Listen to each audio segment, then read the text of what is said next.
Good evening. Good evening, 40 Mike. Mike, how's it going? We are resilient. We are war.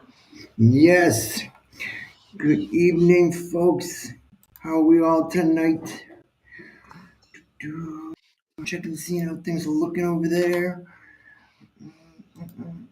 Get the ticker going. Get the ticker going. Back on. So anybody, we're taking them live tonight. You guys want to send our messages? We'll be willing to take them and hit them out of the park. Hopefully for you guys. Well, while we're doing that, I understand you got like a computer question, and so we might as well just be Semper Gumby. What's your computer thing you got going on, Mikey? So I had my printer hooked up wirelessly to the network that was at my father-in-law's house. Yeah. So I was able to print when I was wirelessly connected at my father-in-law's, off my phone, off the Microsoft Surface. Yep. And now that we're at a different location with a different Wi-Fi, I can't connect to it in order to print out files. You can't connect to the printer, or the Surface won't connect to the Wi-Fi. I can't get it connected to the printer, and the devices are not talking. Okay. Patrick Robbie's checking in. Hey, Patrick, how's it going, man? So I got to figure out how to get the image either from my Surface tablet or from the phone to the printer. I tried connecting. It's Canon, so I used like the little app they got. Yeah. And so it shows in the app that I'm connected, a Canon MG35. And then if I go to document print and I try to print something, it's like, nope, you're terrible. What does it say? Let me see what it says. Does your phone have to be on Wi-Fi for the app to connect to your printer? So it shows failed to communicate with printer. Check printer. If there's no problem with the connection there, open up. Basically, I think the printer is not connected to the Wi-Fi. Okay, so there'll be a computer program, like a Canon setup program you're going to install on your Surface.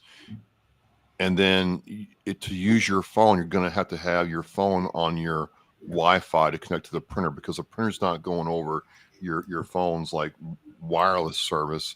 It's going over the Wi-Fi. You know what I'm saying? Mm-hmm. So is that a restore network, or would that be like a settings? Because I got two options of going into settings or restoring network.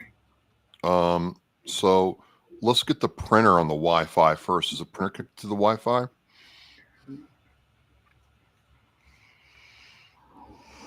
Oh, this is good stuff. All right, printer. So I'm connected to the Wi-Fi. The printer is connected. Yes. Okay. Now just give it a try now and see what happens. It's asking me to restart everything. Oh, of course.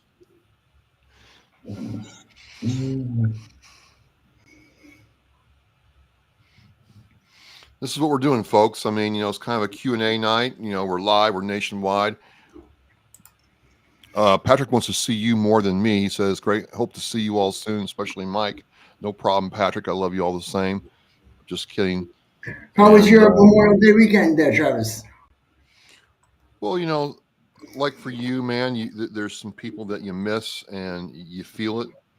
Mm-hmm. It's a little different for me because two World War II veterans that I knew and talked with several times passed in the last 2 weeks. So it's like, oh man, they're no longer with us. On one hand, I'm glad I got to talk to them and get some of their stories.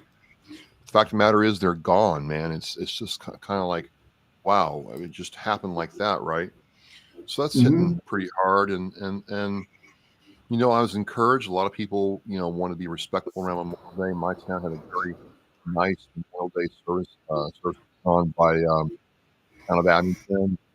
the American Legion, the VFW, the Vietnam Veterans Era came out and supported. And so it was a very nice, intimate, very respectful service, man. So Dougie Machado checking in. Doug, how's it going? And then I know it's tough when you've got the different dates and everything comes together, and just knowing that I wish a lot of these guys got to tell more of their stories because you only have so much time, and that's one of the great things about your podcast and being able to share the stories of these people is you get that recorded and you're able to share that with people posthumously of these veterans. Well, that's kind of what happened. It's like, hey, we're going back to the show you did with Walter Pastrusiak from Abington, and people were interested in that show. He had talked about his World War II experience with his brother, who's 99 years old. He was 103 when he passed, and I'm like, man, they're here. They're not going to be around much longer. And I don't know about you, but I kind of wish we had gotten more World War One stories. I mean, didn't even think about these guys 20, 30 years ago, trying to find them. So it's just, it just hit a little different. There are Marines that I buried that, I take some time. Remember, I got a little ritual. I get my cigar out and I think about each one. And, the pain has gotten better to manage, I guess, but it still kind of bites. You kind of wonder what would happen if they were still alive and, how they'd be, but you can't control that. And then, I think on one hand, yeah, I want people to go out and enjoy Memorial Day and have a good time and celebrate life and spring, especially up here. But I'm also kind of pleased to see that more people are trying to do the right thing and understand what this day is about. Yep, and the guy I wear on my wrist uh, is my buddy Nick. His cousin Matt enlisted. I got to talk with him a little bit about that. He was a Pembroke guy, and he was my buddy Nick's cousin, and he enlisted. He went in, and one of the questions his mother asked me was, oh, you've been overseas, is he going to be all right? And you want to comfort a parent and let them know, yeah, he's in the best army in the world. The people around him, well trained. He's in, good hands. You can't predict anything, but you try to give them the best, secure feeling that you can. And then, for him, he went over there and he was shot by a sniper and wound up KIA. He had made it back to Germany where his parents were able to, be with him for his last few moments. He was in a coma, but he was still, body was still there for them to say goodbye. But then after that, it was just I never told another parent after that again that someone would be okay overseas because it stuck with me. For sure, man, for sure. And, you know, I got sometimes, well, you really don't know what it's like because you didn't serve in combat and those Marines didn't die in combat. But I said, well, in every instance, their deaths could have been, prevented. And then I said, too, I mean, there are certain aspects of the job I did where if you didn't respect the equipment, if you didn't respect the gear, and you were tired and you were just running on fumes, that gear could and would kill you. And we got reminded of that real quick. So that's to say that, people may not be serving in combat, but if they're trained to do their jobs, it can be very, very dangerous. And, accidents do happen, mistakes happen, and people pay for that with their lives sometimes. So, um, just everybody deals with it differently. I don't make fun of anybody for how they do it. Some people don't want to talk about it at all, and I respect that. Some people want to get together with their unit, or on a Zoom call or Teams call, or even a session of COD and remember some good times. And there's nothing wrong with that, man. But I think to Doug's point, we want to keep living. I was able to see a couple of guys during a Silkies hike over the weekend that I deployed with back in Baghdad. So Yeah, it was nice to to touch base and see those guys. And the Silky hikes are nice because you're able to connect with a lot of people during the hike. I got to meet the president and CEO of our Reverend Warriors during the hike. She was awesome. Was just chatted with her. Which She one, knows Stephanie me. or Mama Bear? Uh, Throw me the regular name. Uh, What's her government? I don't know Mama Bear's real name. Older woman or younger woman? Older. She used to live in North Conway, but now Texas. Oh yeah, yeah, yeah, yep, yep, yep. So she was up and popped in on the hike. We were able to discuss Hellfish a little bit there. It was interesting what we were doing, and talked about ways that us and everyone warriors work together in the future. Just different ways to outreach to veterans and things that can happen. Hey, did you see Kevin Marshall? Did you meet a Kevin Marshall while you were up there? Probably, I am one of the worst people with names. Oh, no It's like, problem. does he have No, a? There's one gentleman I met with had like a big. It looks like a poodle, but on steroids. It's like a giant poodle, and that's not him. that was his service dog. He was a Marine. It's probably Gunny Shore. I think I he think has he's a like a Marine still. Labrador. He's like a Yeah. Labradoodle or something. Yes. And we were walking together. Jose and I were next to him for a little bit, and it's just it's funny to see how the dogs interact with each other too. Some dogs, Jose can walk by and not even notice. Other dogs, it's like there's some sort of scent in them that it's like I need to be over there. I need to smell them. I need to see what's in their butt. And it's like that's all they want to do is like they sniff. They're good. They're gone. Patrick says me and my family got to be a little humble and respectful of our fallen at the local cemetery and put out around 300 flags this past Friday. Man, that's some good stuff, man. And people appreciate that too. I mean, people don't understand. It might look like a flag just sitting there, but people drive by or walk by and appreciate it. And then when family members or loved ones come to the cemetery on that day and see the flags out there, they really appreciate it. So, thanks for checking in there, Patrick. And I know Um, they do. Don't they do that at the Common every year too? Boston yeah, yeah, Common. They do the 30,000 flags. yep. I can't remember the name of the organization off the top of my head, but they do a really good job. And like that's where I first learned how to use the screwdriver to plant the flag, Oh yeah. and how much better it was to just pop the screwdriver in, flag in, you're good to go. Versus sitting there and trying to push the wooden stick and break, break, break. Oh man, that's a lot harder than it looks. A lot harder than Hmm. it looks. So, um, good stuff. Good stuff. Um, one thing I wanted to ask you, I was in you know, talking to a bunch of people. How much does the state of Massachusetts affect what the VA does in our state?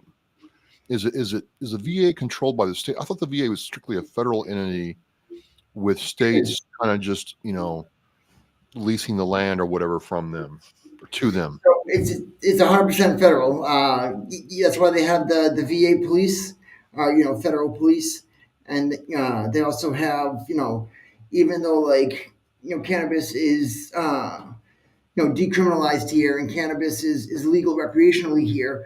If you step onto a VA campus with cannabis in your pocket, it's still federally against the law.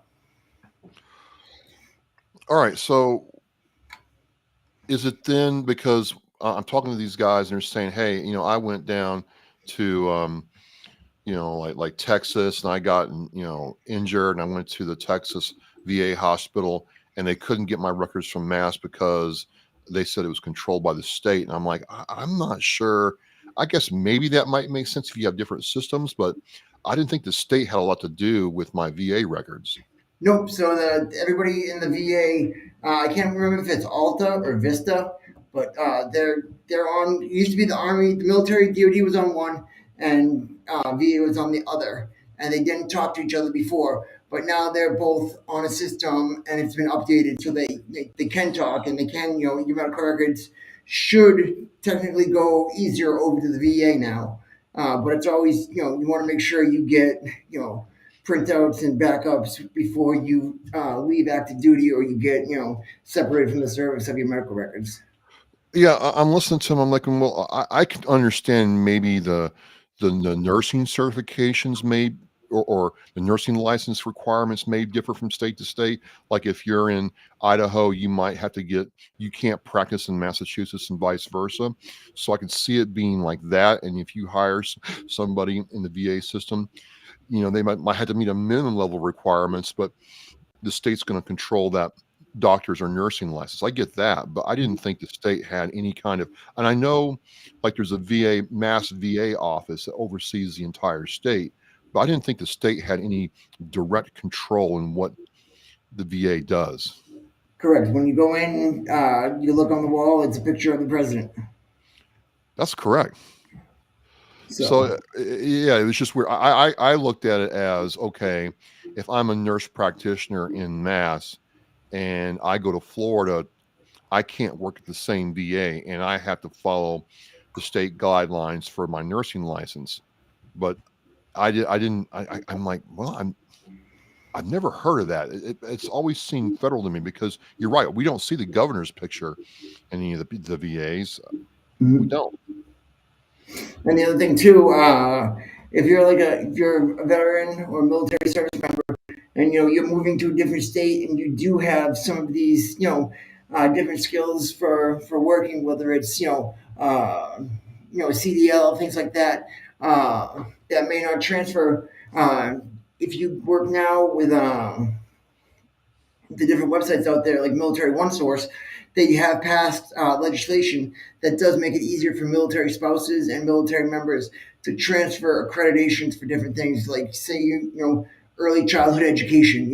People that have a certificate for that in one state can get that transferred over to another state when they either end their time in service or they make a duty station change. Well, that So makes sense. they're trying to catch up with the times and make sure that if you get certified in one place that you can keep that certification and training when you go other places.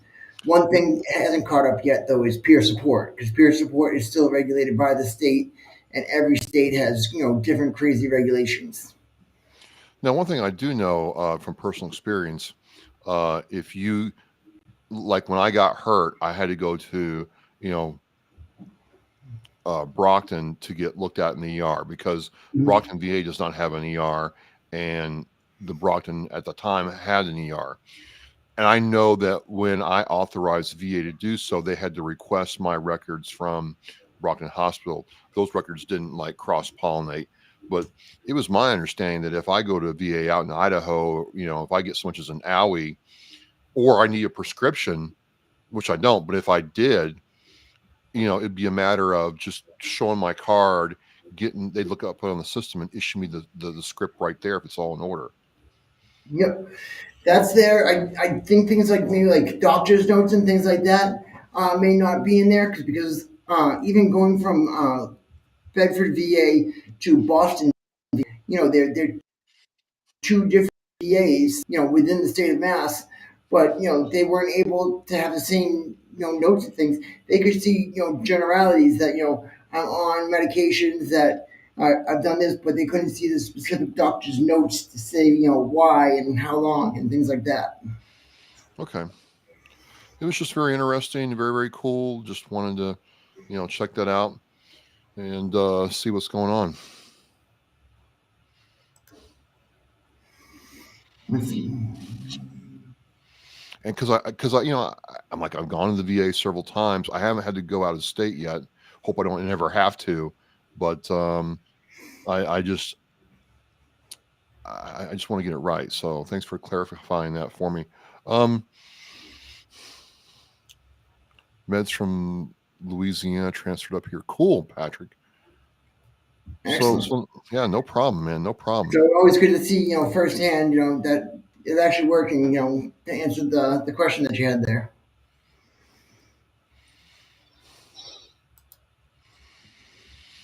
Ah, And then at the end of June here, we're going to have a game night at the North Attleboro VFW.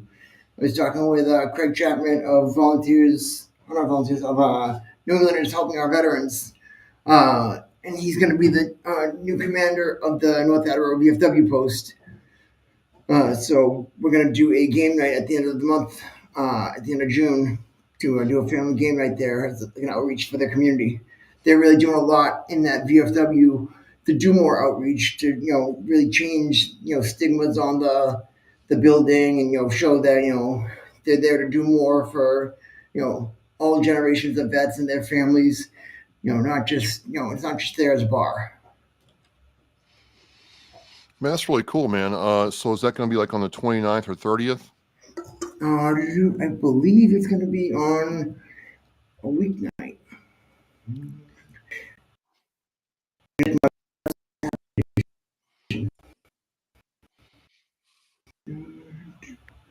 General discussion. It will be the 26th of June. Let me see when that That's a is. Wednesday. That looks like last July. June 26th is a Wednesday. Yeah. That might be tough for me to make with work and everything, but definitely if you have a flyer, I'll put it up and promote it for certain.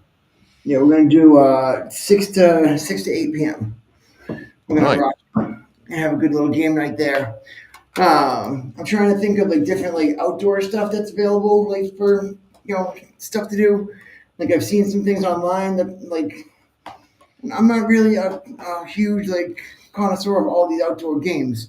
I'm still learning a lot of them. Like I was looking at one thing and it was like can jam, where like you throw a frisbee into a small like almost like a trash can with a little slit cut out of it. Oh yeah, I've seen that where you're like 10, 20 feet away from the trash can. And there's a little slit and you're trying to thread the needles, so to speak. Yep, there's that one, and then there was one where like a plastic like beer ball on top of a really thin, skinny pole, trying to throw the frisbee to knock the bottle off the pole without hitting the pole. All right. And so I mean, some of these games, I'm not sure if these would be things that guys will want to play, or if it's things that like will even interest folks. I know cornhole's always the go-to. The what is it, ladder golf or lasso golf Oh with yeah, the yeah, yeah, yeah. guy that spins around. That's always been a favorite of mine. We're just trying to think of different fun things. We've got the giant Jenga. Just want to be able to have a variety of games and things like that for people to be able to play and try out. That's cool. So I didn't know if anything pops your head, or like I don't know if like pickleball would be something that guys would want to play, or if isn't there another one where you just spike the ball on a little trampoline, I slam don't know ball? about that, man. Kevin Marshall and JJ um, got this like bocce ball thing going, and there was like 10 of us down there, trying to throw a ball like 10 feet or whatever and get it to roll. Like it's kind of like curling, or I don't know how to describe it, but you're standing at one end, there's a bunch of balls at the other end, you're trying to knock the other balls out and get the balls. I mean, I'm just saying balls too much, but you know what I'm saying, right? You're playing Yeah, with ball. You're literally you're playing playing with with balls. Yes. you're playing with balls, four balls, with balls, around balls. So you know, uh, I think that if it's fun. Oh yeah, Patrick says horseshoes. That'd be fun. That'd be Yep. fun. Classic. Nothing wrong with that. Yeah. Horseshoes is great. I know that, like my town, where I grew up in Foxborough, they had like 10 or 12 horseshoe pits put in from across from the town Department of Public Works. So right across the street from the town garage, they've got a horseshoe like center.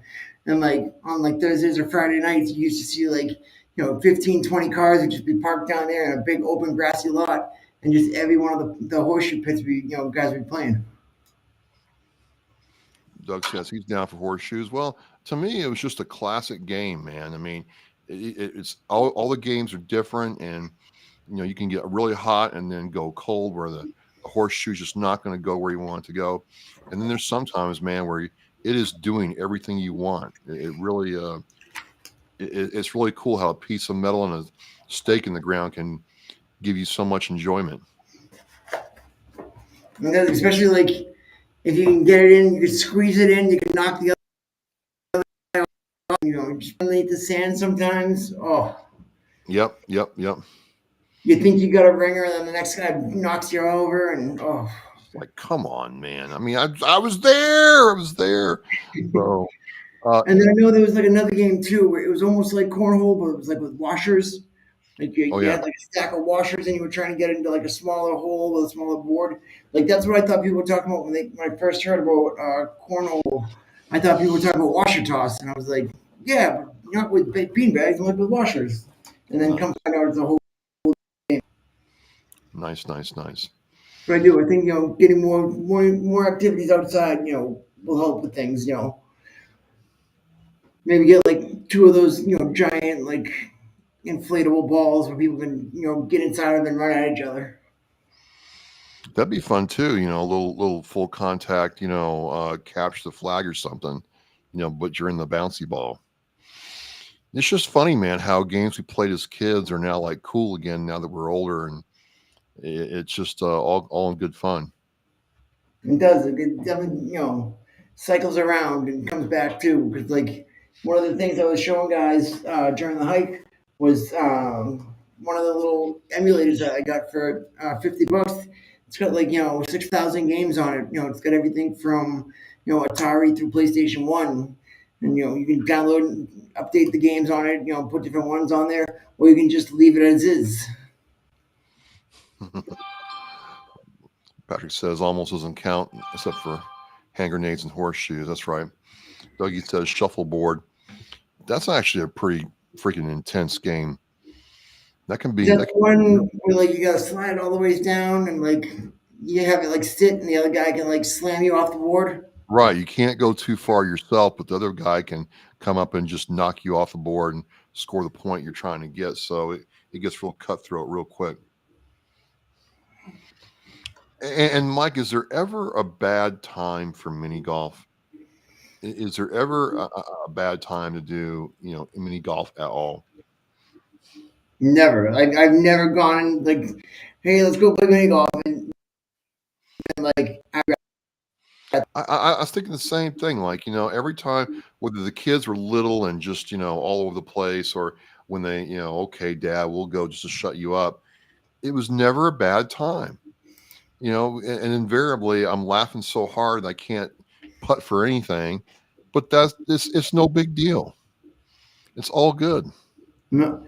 I saw one guy that was he was quite upset that like the mini golf like world championship or something where like he went to go hit the ball and like it like came around the corner and bounced off the way, came a little like the smallest mustache hair that like it missed the hole, and he looked like he was about to throw the club at the windmill and would like break it over his knee and be completely upset about it.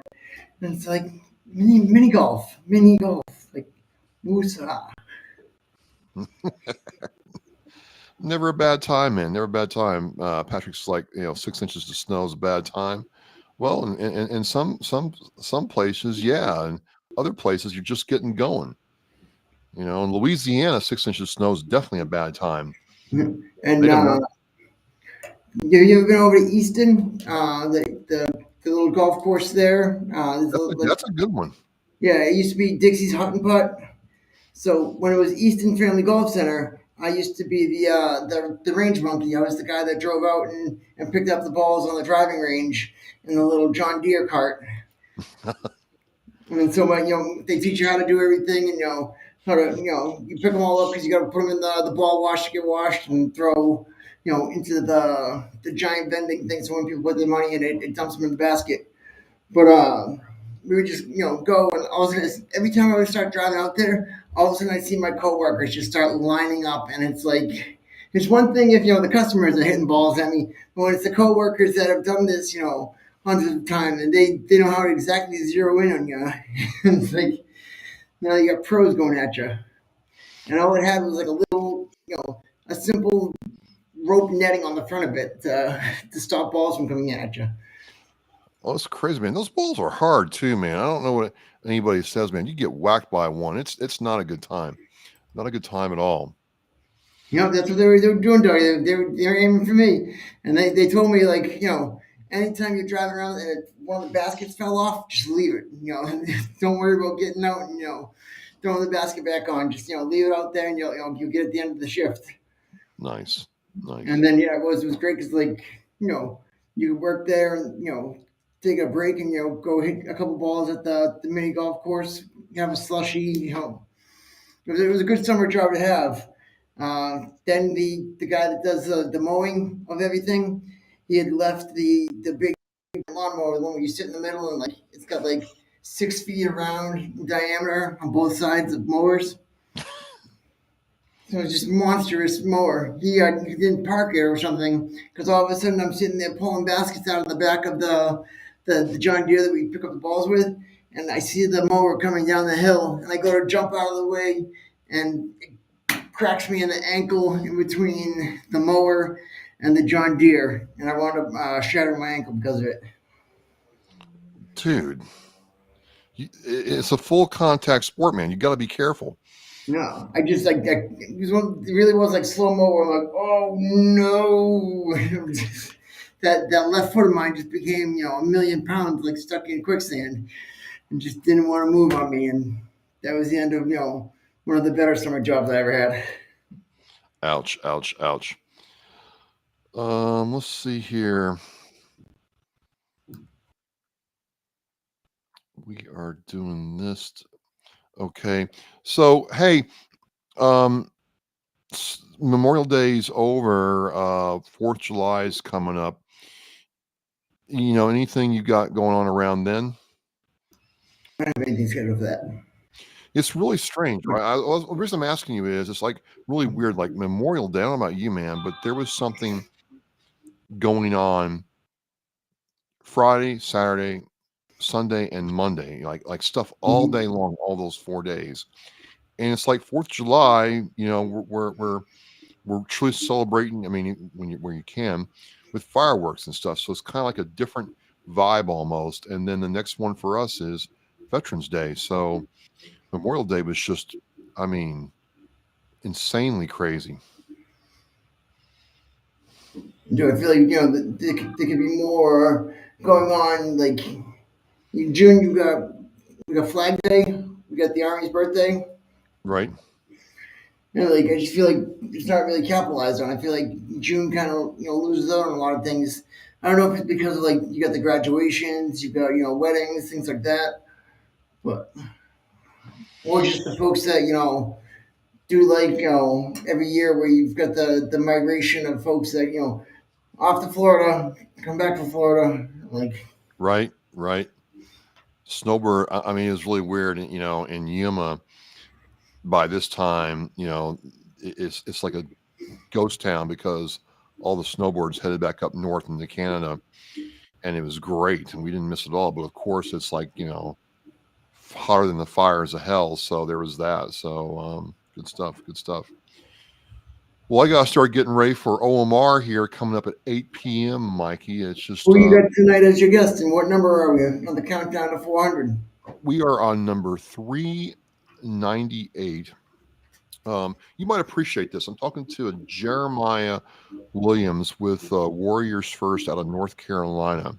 And he Mm-hmm. had a very interesting story, man. I mean, it's one thing to make poke fun at our National Guard and reservist brethren, if you're active duty, but this is what he and I kind of had to take him at his word because of what I was able to find out. But what he says happened to him is that he got hurt during basic and being National Guard, and he Mm-hmm. never really went to medical to get it looked at.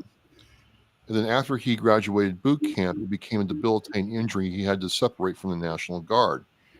And that's when he found out that there's really not the level of support or programs for Yes. guardsmen as there are active duty or reservists. I mean, it's like they get almost nothing.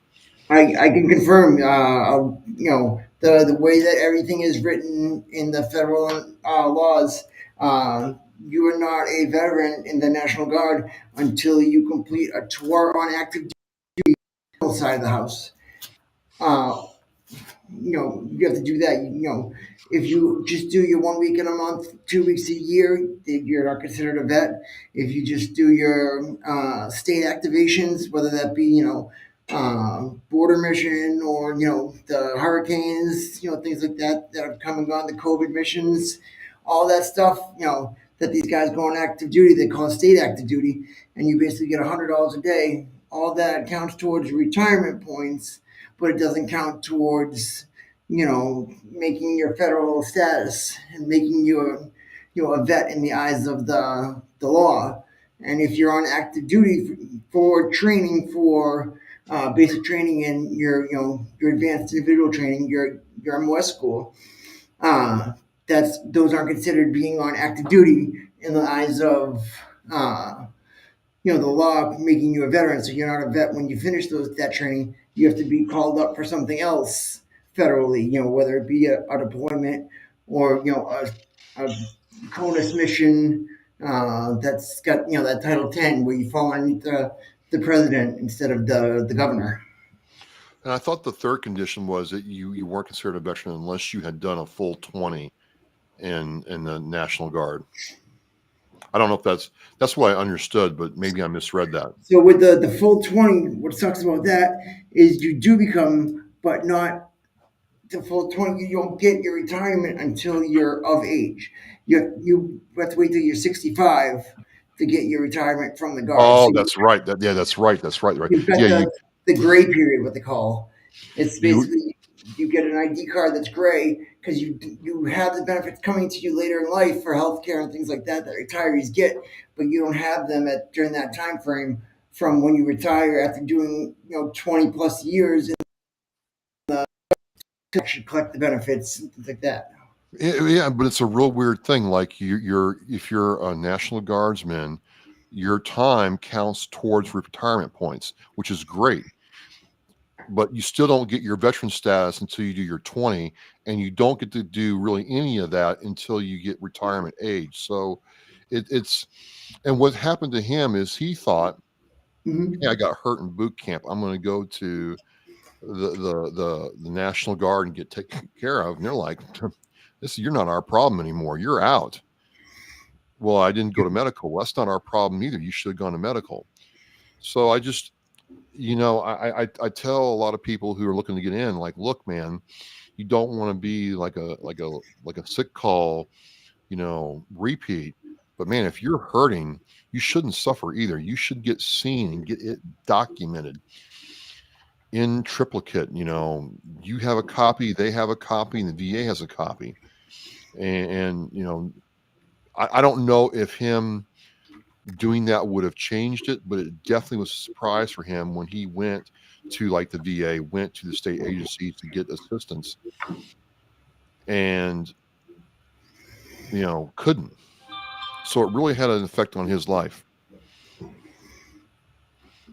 Gotcha. And it does it. It really, it's one of those areas that, they need more people to step up and talk about it with their senators and representatives to say, hey, there's only how many people could be in that situation, hundreds, so it's not going to, bankrupt the government, certainly by, helping these few, soldiers and vets out to give them the status and to give them the benefits that they too rightfully earned. So, Yeah, I just like I and said, then it's easy. just 1 second, I just want to let Doug know that I sent you a link on Facebook Messenger if you want to jump on here and talk about that race. We'll definitely let you know as Travis is heading out in a minute. Yeah, I'm heading out in 3 minutes, so if you want to jump on, go ahead. Um, but no, it was just a very interesting thing that I don't think a lot of people know. And I've never been a fan of using the Guard for frontline service anyway. My understanding is the Guard was supposed to be the ones who guarded the country while we were at war, or if there is a national emergency, a state emergency, or somebody, some terrorist force is trying to bear down our necks, the Guard is the first to respond. Our organized militia, if you will. And so a lot of people join the Guard thinking it was going to be like the regular military, and it's not. It's not even. I mean, no disrespect, because I have a lot of respect for Guardsmen, but it's not the same. Mm-hmm. Right? It's tough because it's like you said, you think that would be, the setting up to, to cover down and, do tests when, active goes forward. But it's just, it really, it turned, crazy, and how things turned after, 9/11. The Guard was basically used, abused, and thrown away because it was, I spent my time in the Guard, and, I did, 3 tours in Iraq and then a year in Kuwait, and it was like, it was just wild. From, it was like every other year almost I was, on a year plus activation with the Guard. Right, right. So I mean, it's just something to keep in the mind. I think the Guard is can be a place for you to serve if you want to. I just think you need to go in, with your eyes wide open and understand what you're getting into. We got friends stop saying hello in Hey, the so it's just so the apartment complex has a little like private area where we can, have it set up to do these things like this. that's And really it's just cool. nice. It's nice to, to have, and so they're coming down to say hello. You know. Also, I hear the tapping on the window behind me. All right. All right, Travis. Once again, what show we got coming up next? Number 398 with Jeremiah Williams, Warrior First, North Carolina.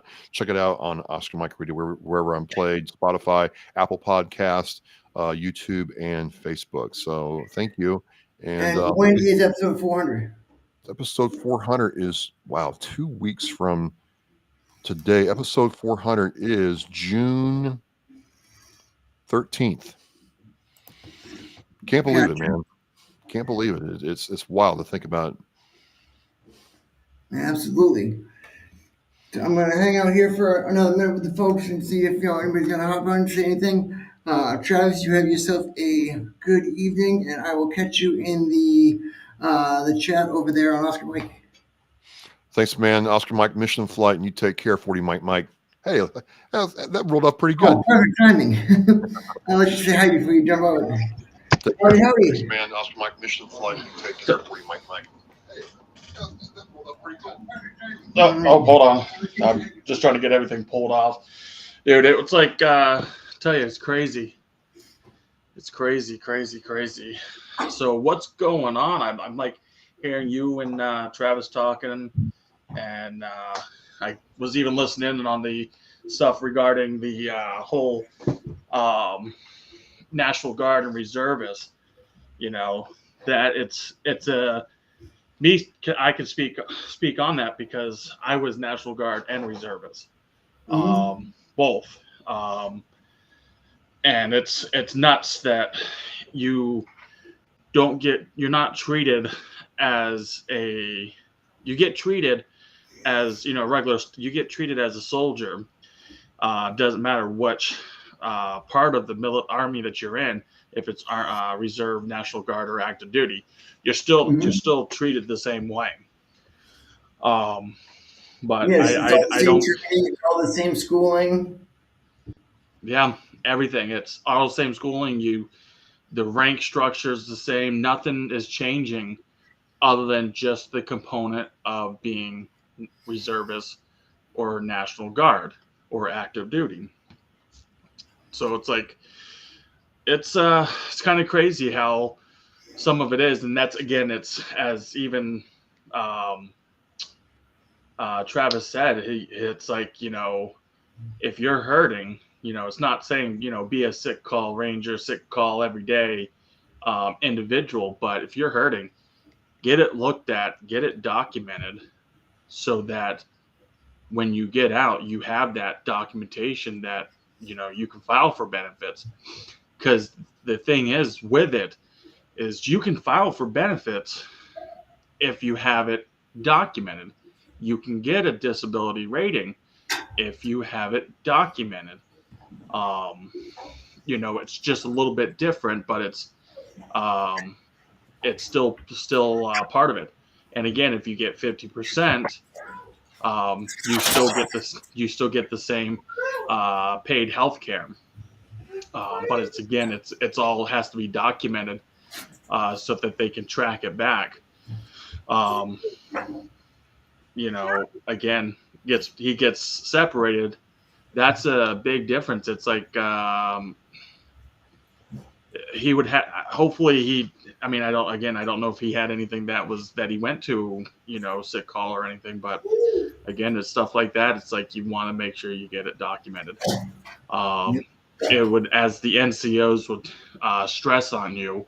When I was in, it would, they would stomp their foot and be like, it's time to listen up, be who of you to make sure that you get you cover your own ass, basically. Absolutely.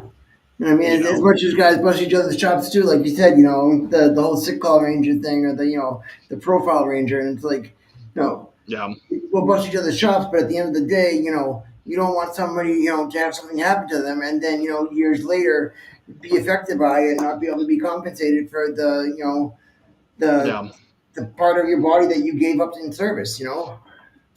absolutely. Because again, when you go in, again, you go to MEPS, they literally make you walk like a duck, drop to your knees, and everything. They're making sure that you're physically good to go, so that while you're in, it's like pretty much telling you, make sure you document everything, because they're documenting everything when you're getting in, to make sure that you're good to go. You need to make sure you document everything as you're in and as it comes up. Again, And everybody even everybody plays even with mental health, everybody. you want to make sure don't get so hung up on is this going to affect me with a gun license? Is this going to affect me with my military status? Is this going to affect me with this? You know, Yeah, things have changed so much with mental health right now that you can go in there and you can talk to somebody and you don't have to do it like through an army officer. You don't have to go to the base hospital to go talk to somebody. There's so many yeah, options for mental health that are unrelated. It's go out there and get it checked and get something annotated so that way you have something that says, hey, on this date this happened. You yeah, know, Otherwise you got to write witness letters and buddy letters for the VA, and that's when things get really complicated, and that's when things become a pain in the ass, and guys get frustrated and give up. yep, absolutely. And that's where it boils down to. And the longer you wait, the harder it's going to be to get things documented as a buddy letter and whatnot. Because again, it's time goes on, and you no longer talk to that buddy, or that buddy that you used to talk to now just passed away because of, say, a car accident, or an accident on the ATV. I've seen it. I've heard about it. It's like it's so many different things out there that could happen, that again, it's just not going to be able to help you out Hmm. in the long run. And it just makes everything prolong everything.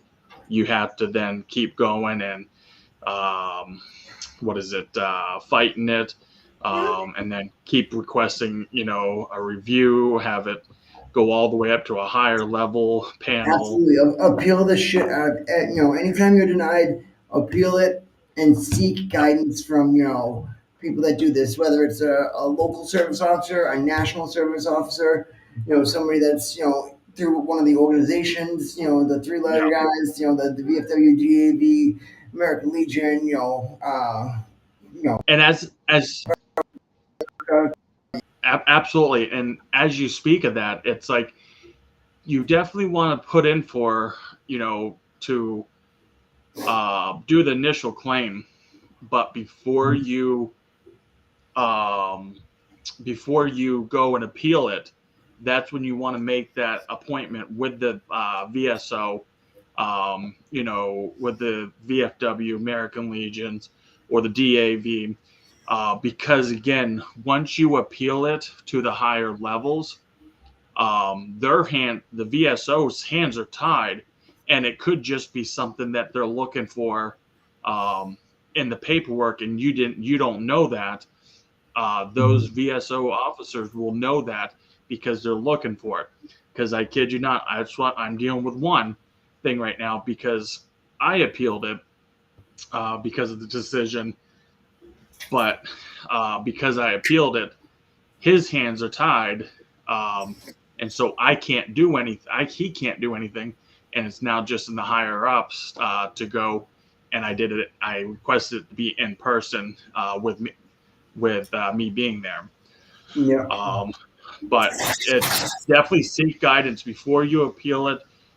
Do it in the time that they give you, they allot you, because again, those VSOs will be able to pinpoint exactly what it is before it gets to going to that appeal, because they may Yeah. be able to say, oh, well, it's just this letter. You need to write what was it, a statement or something, and you know that. Talking about a race in the comments. We brought you on so that way Yes. you can share that message with the world here. Yeah. So um, I do what it is. I have the track day for veterans here in the New England area, as well as down in Long Island. If there's any veterans that want to, um, this organization, what it is, it's a nonprofit organization that I started.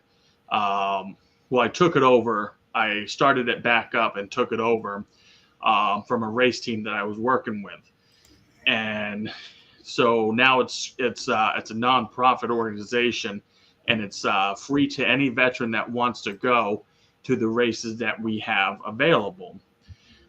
So right now we have June 22nd, and I believe it was August 2nd. I believe I said it was. Um, is those two races? The one race is here in New England. Actually, both of them are here in New England.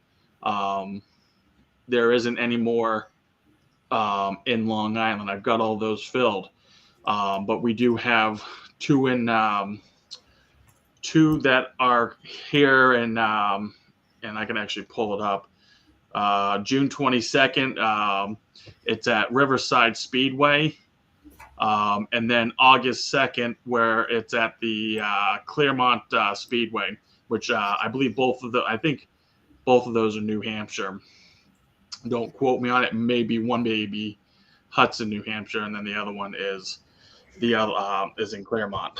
But both of Is there those, a place you can find out about this? Is it on the website? Is it? yes, yes, there is a website which is trackdayforveterans.org. You Mhm. can find it on there, and you can also find it on fubarstudio.com, and you can locate the stuff there. You can also locate these also on the social media platforms, which is Facebook.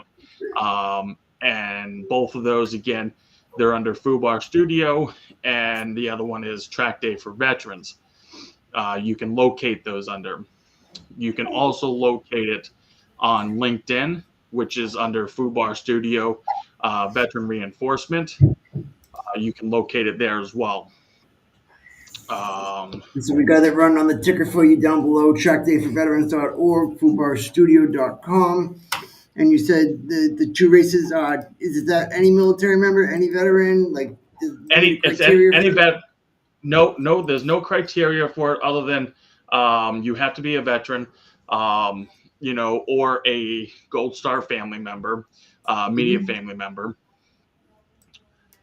Um, you can bring a guest with you as well.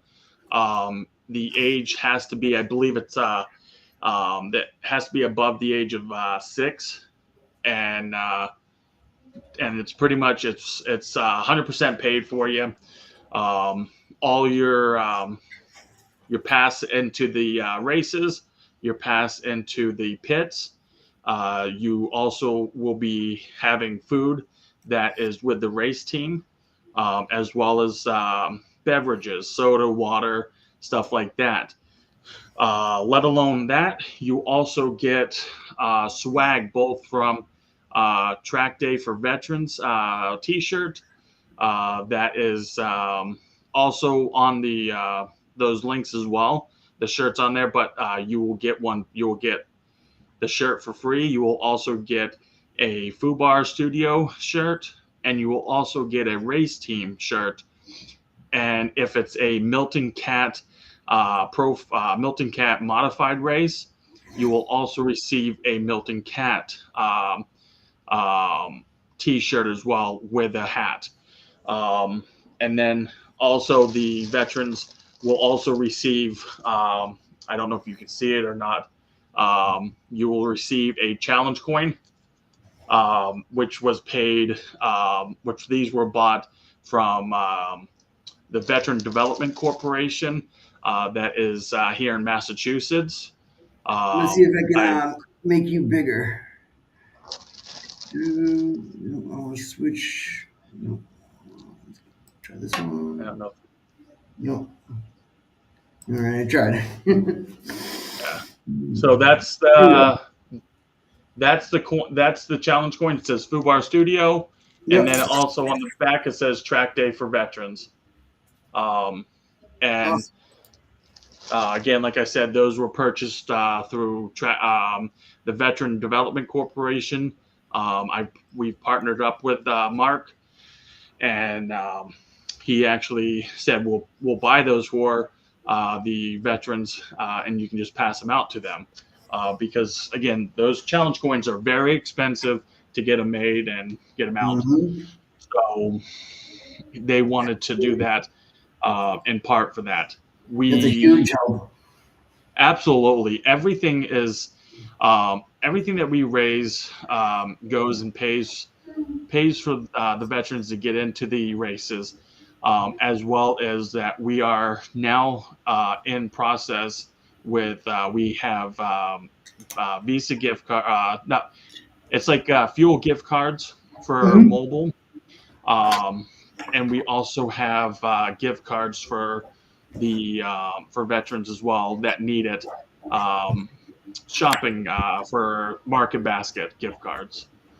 Um, and so we are working in the process right now, which I'm hoping that it's able to do it. Is to have a Operation Christmas and be able to help. I want to say it's 12 families that are in need, veterans, Mm-hmm. veteran families, Gold Star family members, immediate family members that have kids, and be able to provide Christmas gifts to those kids, as well as provide meals.